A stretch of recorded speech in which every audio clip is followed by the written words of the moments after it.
सुंदरवन के जंगल में कालू कौवा अपनी पत्नी और बूढ़े माँ बाप के साथ रहता था।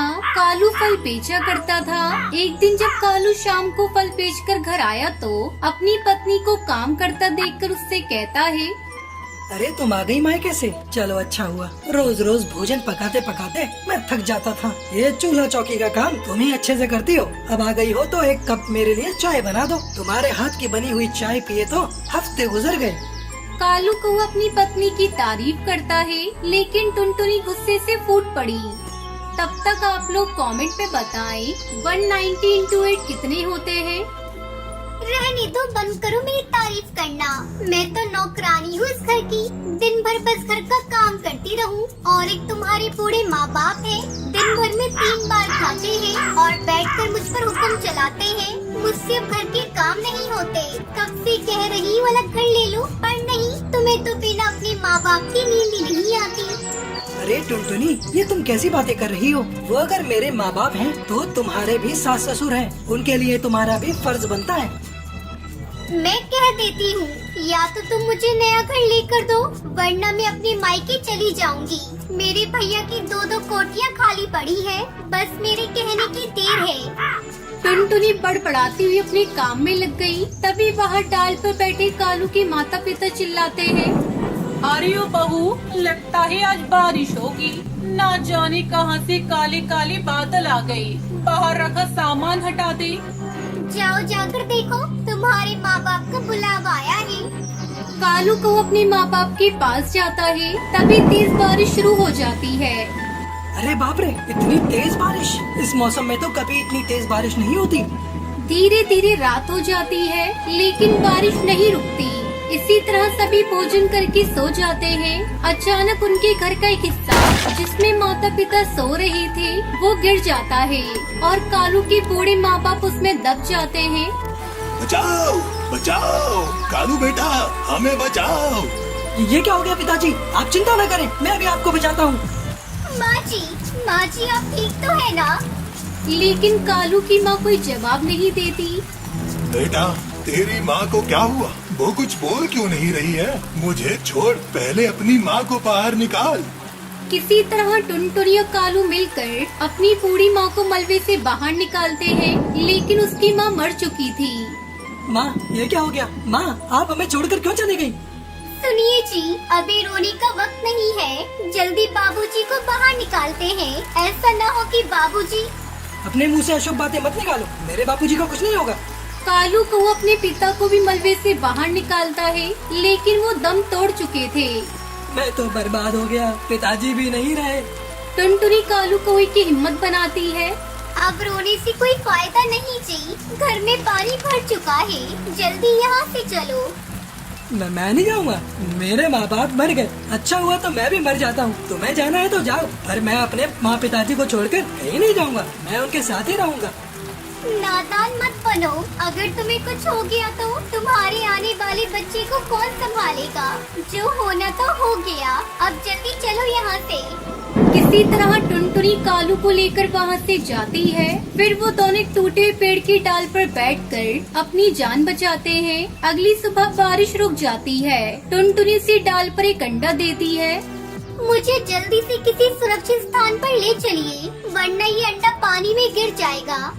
कहाँ लेकर जाऊँ टुनटुनी? चारों तरफ बस पानी ही पानी नजर आ रहा है। मैंने अपने माँ बाप को तो खो दिया इस बारिश में, लेकिन अब मैं अपने बच्चों को नहीं खो सकता। मैं कुछ करता हूँ। कालू अपनी नजर इधर उधर दौड़ाता है। तभी उसे दूर एक पेड़ पर एक बहुत बड़ा अंडा रखा हुआ दिखाई देता है। तू हिम्मत रख, हो गया इंतजाम, मैं अभी आया। कालू को वो तुरंत उस बड़े से अंडे के पास जाता है। वो एक शतुरमुर्ग का पुराना अंडा होता है और अंदर से वो सूखा और खाली होता है। पुराना होने की वजह से वो एक सख्त पत्थर बन चुका था। कालू को उसमें खिड़की दरवाजा बनाकर उस अंडे का एक सुंदर घर बना देता है।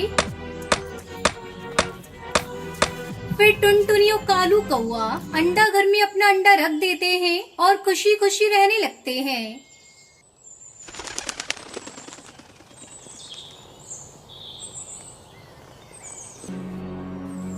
एक घने जंगल में कई पक्षी रहा करते थे। उसी जंगल में टूनी और टुनटुनी नाम की दो बहनें रहा करती थी। कुछ दिनों पहले उनकी माँ को उस जंगल के मुखिया ने चोरी का आरोप लगाकर मरवा दिया था। अब वो मुखिया उन दोनों मासूम बहनों के पीछे पड़ा था। टूनी और टुनटुनी दोनों बहनें बहुत डरी हुई थी। एक दिन टूनी अपनी बहन टुनटुनी से कहती है, टुनटुनी दीदी, क्या वो जालिम हमें भी मार डालेगा? मुझे तो घर से बाहर निकलने में बहुत डर लग रहा है। माँ को तो उसने मार डाला। क्या माँ ने सचमुच उस मुखिया के घर चोरी की थी? नहीं टूनी, हमारी माँ चोरी नहीं कर सकती। वो तो हमें शिक्षा देती थी कि चोरी नहीं करना चाहिए। फिर माँ चोरी कैसे कर सकती है? तब तक आप लोग कमेंट में बताएं 99 into 9 कितने होते हैं। जरूर उस मुखिया के घर किसी और ने चोरी करके हमारी माँ पर इल्जाम लगा दिया होगा। दीदी, कई दिनों से हम घर में छिप कर बैठे हैं। जो भी घर में माँ ने भोजन इकट्ठा किया था वो खत्म हो चला है। अब तो हमें घर से बाहर निकलना ही होगा, नहीं तो हम भूखे मर जाएंगे।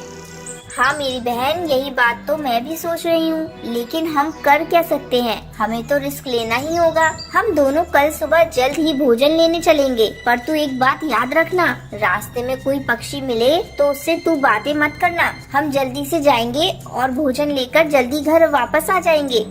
अगली सुबह दोनों बहनें जैसे ही घर से भोजन की तलाश में बाहर निकलती हैं, कालू कौवा और उसका दोस्त उन दोनों बहनों को पकड़ लेता है। ये रही दोनों बहनें, चलो इन दोनों को लेकर मुखिया जी के पास। मुखिया जी हमें अच्छा इनाम देंगे, फिर हम इनाम के पैसों से पार्टी करेंगे, पार्टी। नहीं नहीं कालू अंकल, हमें छोड़ दो। हमने आपका क्या बिगाड़ा है? चुप हो जाओ तुम दोनों। तुम्हारी माँ ने चोरी करके बहुत बड़ा अपराध किया है। इस जंगल में तुम दोनों उस अपराधी की बेटियां हो। इस जंगल में तुम जैसे अपराधियों का कोई काम नहीं।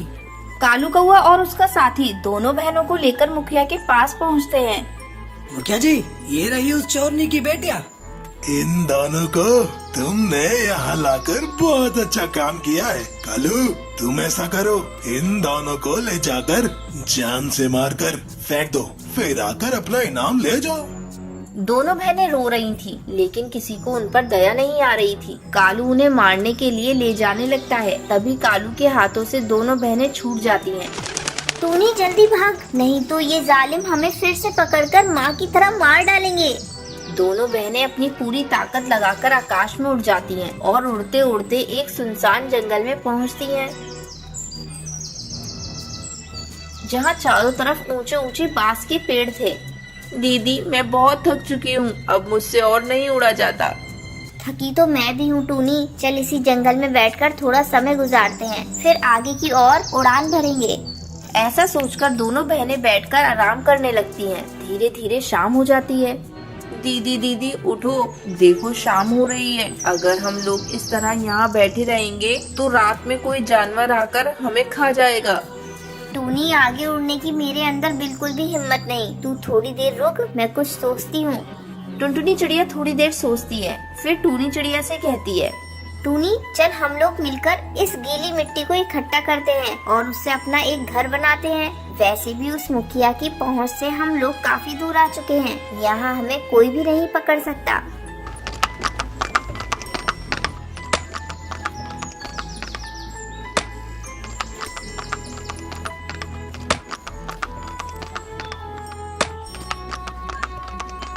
दोनों बहनें गीली मिट्टी से अपना एक प्यारा सा घर बनाती हैं। इस तरह दोनों बहनें उस मिट्टी के घर में खुशी खुशी अपनी जिंदगी बिताने लगती हैं।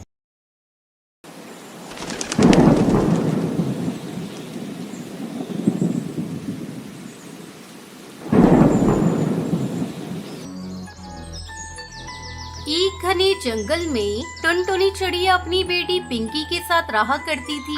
पति को गुजरे कई महीने हो चुके थे। जब उसका पति अपने खेत में काम कर रहा था, तभी उसके ऊपर बिजली गिर गई। उसी समय से टुनटुनी जब भी आकाश में बिजली चमकते देखती तो डर जाती। एक दिन टुनटुनी आकाश में काले काले बादल को देखकर डर जाती है। हे भगवान, आज आकाश में काली काली बादल छाए हैं। लगता है तेज बारिश होगी। मैंने अभी तक अपने घोंसले की मरम्मत भी नहीं की। अगर मेरा घोंसला बारिश में टूट गया तो? पिंकी बेटा, ओ पिंकी बेटा, चल मैं तुझे तेरी बुआ के घर छोड़ कर आती हूँ, फिर घोंसले की मरम्मत करूँगी। मम्मा मैं कहीं नहीं जाऊंगी, मैं भी आपके साथ घोंसले बनाने में आपकी मदद करूंगी। तब तक आप लोग कमेंट पे बताएं 23 - 15 कितने होते हैं। नहीं बेटा, तू अभी बहुत छोटी है, जब तुम बड़ी हो जाओगी तब मेरी मदद करना। अब जल्दी चलो, बारिश होने ही वाली है। टुनटुनी अपनी बेटी को लेकर पास वाले जंगल में उसकी बुआ के घर पहुंचती है। तभी तेज बारिश शुरू हो जाती है। लूसी दीदी, ओ लूसी दीदी, दरवाजा खोलो, मैं अपनी बेटी के साथ आई हूँ। टुनटुनी कई बार आवाज लगाती है पर लूसी कबूतरी दरवाजा नहीं खोलती। तभी टुनटुनी की नजर लूसी के दरवाजे पर बंद ताले पर जाती है। मैं भी कितनी मूर्ख हूँ, दरवाजे पर ताला लगा है और मैं पागल की तरह तेरी बुआ को आवाज दे रही हूँ। मम्मा चलो वापस घर चलते हैं। जैसे ही वापस अपने घर लौटने को होती है तभी बारिश और तेज होने लगती है और बिजली भी चमकने लगती है। दोनों माँ बेटी भागकर पास वाले घर में जाती हैं। वो घर कालू का था।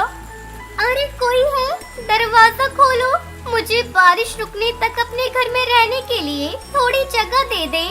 कालू जी जरा जाकर देखो तो इतनी तेज बारिश में कौन है। कालू दरवाजा खोलकर बाहर आता है और टुनटुनी को देखकर अपनी पत्नी से कहता है, सुंदरी जी एक चिड़िया है, बारिश रुकने तक रहने के लिए जगह मांग रही हैं, क्या कहती हो? कालू जी रुको, मैं अभी आती हूँ। कौन कमबख्त बारिश में आया है? क्या है चिड़िया, मैं अपने घर में किसी अनजान को आने नहीं देती, लेकिन तुम्हारी बेटी पर तरस खाकर मैं तुम्हें थोड़ी जगह दे सकती हूँ, लेकिन इसके लिए किराया देना होगा। ठीक है बहन, ये मेरे पास भोजन की पोटली है, इसे आप ले ले और बारिश रुकने तक मुझे रहने के लिए थोड़ी सी जगह दे दे। सुंदरी भोजन की पोटली लेकर उसको उसकी बेटी को रहने के लिए अपने घर के अंदर जगह दे देती है। हे भगवान, जल्दी से ये बारिश रुक जाए। जैसे तैसे करके वो दोनों रात को सो जाते हैं। अगले दिन सुंदरी टुनटुनी के पास आती है और कहती है, ए चिड़िया जल्दी उठो और अपनी बेटी को लेकर यहाँ से जाओ। लेकिन सुंदरी बहन, बारिश अभी तक रुकी नहीं है, मैं इस बारिश में कैसे जाऊंगी?